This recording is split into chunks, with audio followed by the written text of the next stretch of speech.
I want to share with the new bumper on because it definitely looks the part now. This is the factory Can Am bumper that should have came on it. It just wasn't delivered with the machine with the option package that this should have had, or at least as far as I know. And the dealer ordered me one and did a warranty exchange, so I didn't pay a single thing for it, and it got all installed, no installation cost or anything. It is on and it looks great. It's definitely going to protect the fender because it sticks out a good bit. It is super hefty, definitely held on extremely well. Looks like we got some future holes for light pod mounts. That'll be great. We'll probably look into doing that. And it looks very good on the front of the machine. I'm at about 350 miles now, which, you know, isn't a crazy amount. Hopefully I'll be doing a little bit of hunting here in October, and hopefully we're going to get to do a little bit of trail riding before the season's over. But we've definitely been doing a lot of work with it. They did a really nice job when they set up this hitch. This is one thing on my Ranger, the hitch is too low and it's too close to the muffler. Where this one sits up nice and high, so it's not dragging the ground all the time. And it is no problem at all to use the latch and set a hitch onto here. So this is a good design, very much like that, and we definitely put it to work. Having a nice little handy dandy yard trailer like this is extremely helpful. They did a really nice job integrating that in with a 2-inch receiver instead of dinking around with a 1 1/4 or whatever the heck the other size ones are, like my older Sportsman. I'm pretty sure the newer Sportsmans have 2-inch receivers, and that's fine, but my older Sportsman does not, and I don't like it as much. The 2-inch receiver is super duper handy, and obviously it's stronger. Looks nice with the new bumper. Now, where the bumper comes in is, you know, it's not like a car where you're going to get bumped in traffic as much. What it's really nice for is if you have to turn around on a trail and you overshoot potentially where you're turning a little bit, or maybe it's dark, you protect your plastic body panels from backing into a pine tree or a limb or a stake or any number of things that you could, you know, back yourselves into. In the same way, the front definitely is going to protect the front, protect the lights, protect the grill, protect the radiator, protect the winch, and we will definitely be looking into some light options for this, though not the factory Can Am ones because I think they're quite expensive, worryingly expensive. So we're going to look at some aftermarket options, which is much more light. She's still in great shape.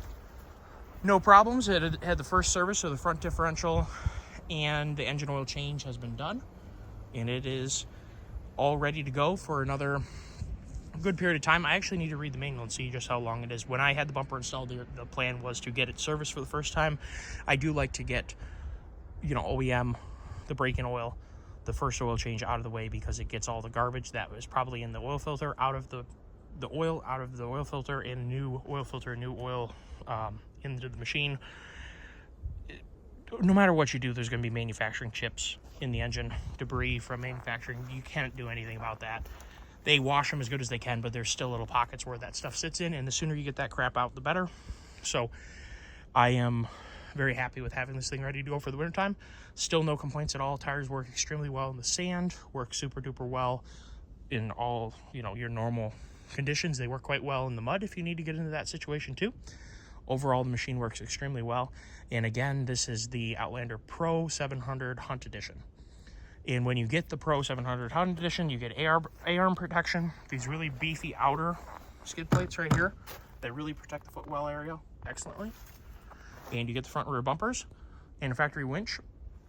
And you get your intelligent engine braking mode, your multi-engine mapping mode, and your front locking differential that you manually can lock. It'll lock on its own, but you can manually lock it up. So if you want to go, if you know you're looking ahead of you and you see that you have to cross a creek, or you got to climb a grade that has a bunch of rocks on it, you can go ahead and lock that up before you even start, so that the machine doesn't get tripped up and potentially you lose your footing or your traction because you didn't prepare ahead of time and get it locked in. So I really, really like this system. It's electronic. It works super duper well. It does have to be running for it to work, just like the winch on this, because it is a factory integrated winch.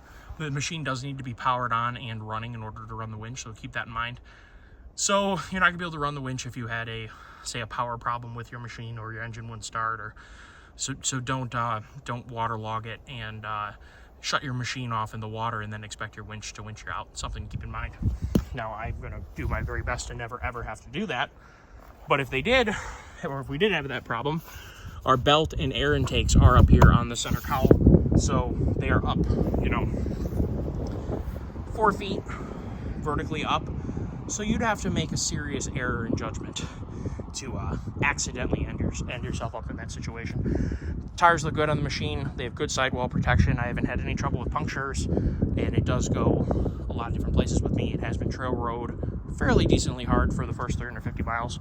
After I broke it in a little bit, it did get run pretty good on the trails, and as well as just doing property work in general. The chainsaw rode around with me a lot. Evidence of that, as you can see, some of the marring that did occur, and there's nothing really we can do about that, but chainsaw rode around with me a lot, as well as fuel can. And this recessed cargo compartment is really the bee's knees for that. You don't have to sit down and tie everything every time you want to do something. Having it recessed, it really stays put extremely well. So really dig that.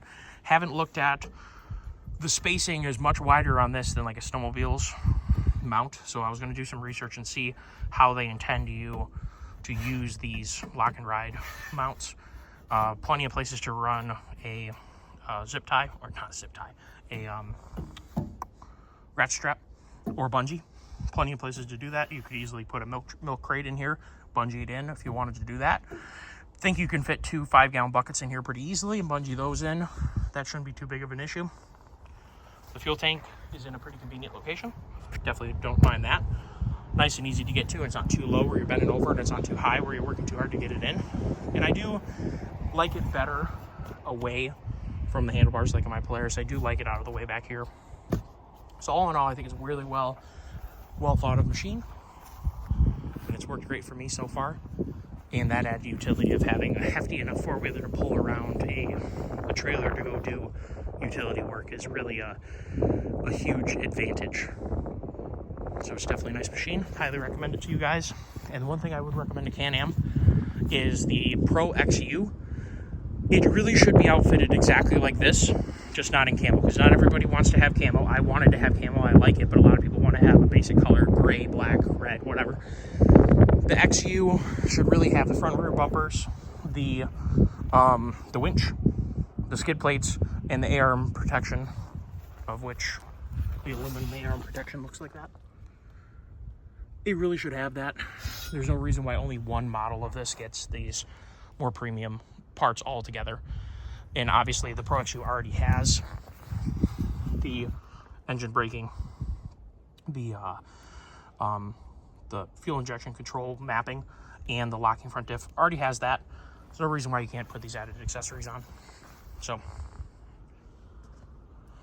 right, thanks for tuning in. Have a great day. Remember to like, subscribe if you enjoyed the video, and leave a comment.